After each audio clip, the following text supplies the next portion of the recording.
Okay, so let's have a look here. We need to graph this. Now I actually made this fairly straightforward.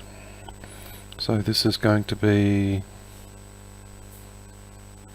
2, 4, 6, minus 2, minus 4, minus 6, 2, 4, 6, and minus 2, minus 4, minus 6. So we're going to be doing this one here first. So minus 6 comma minus 2. So the first value is x, the next value is y. So we go across to minus 6 and minus 2, and we plot our point there. The next point is minus 4, 0. So minus 4, 0 height. Next one is minus 2, 2. So minus 2, 2. 0 comma 4. So 0 stays on the y-axis here. And 4. And 2 comma 6. So 2 comma 6. Then we get our ruler.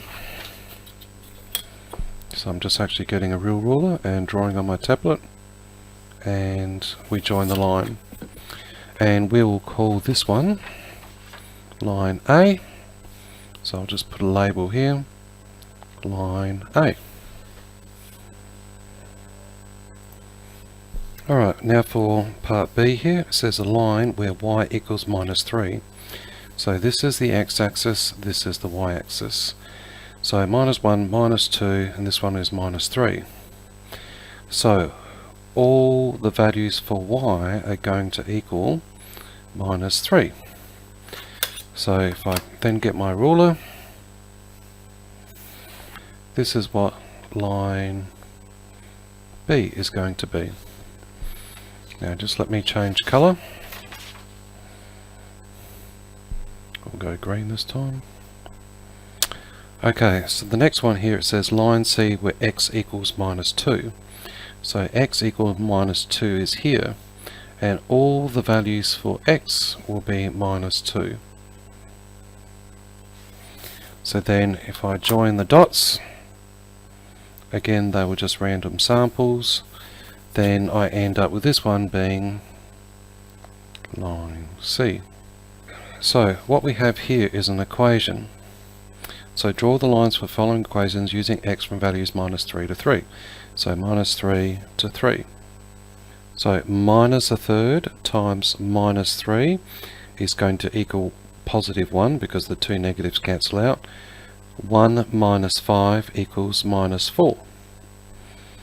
Now if I keep on doing this calculation all the way through, now you've all done substitute the values and recalculate. You just do them for each of the individual values. So then that becomes, my apologies, let me just correct that one. So that's going to be minus 4 and a third. This is minus 4 and 2/3.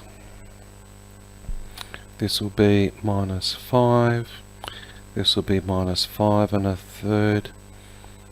Minus 5 and 2/3, and the last one will be minus 6. Now I'm just going to cheat a little bit because you can actually see here that's a whole number, that's a whole number, and that's a whole number. So I'm going to go to my graph. So x equals 0 equals y equals minus 5. So 0 for x, and I go down to minus 5, where it says 3, 1, 2, 3, down to minus 6, and then x equals minus 3, 1, 2, 3, and that equals minus 4, which is down to here. So there's my 3 points, and I join the dots, and that will be, this will be line D. I've got minus 3, that minus 3 is going to be substituted into here. So minus 3 squared is positive 9, positive 9 minus 2 is equal to 7. Minus 2 squared is going to be positive 4, positive 4 minus 2 is equal to 2. Now I'm just going to substitute all my other values going into here. So that will be minus 1, minus 2, minus 1, 2, 7. So now we have to plot the points. So I'll just scroll this a little bit.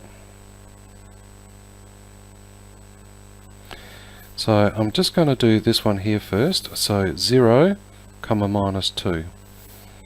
1, so there's a 1 over here.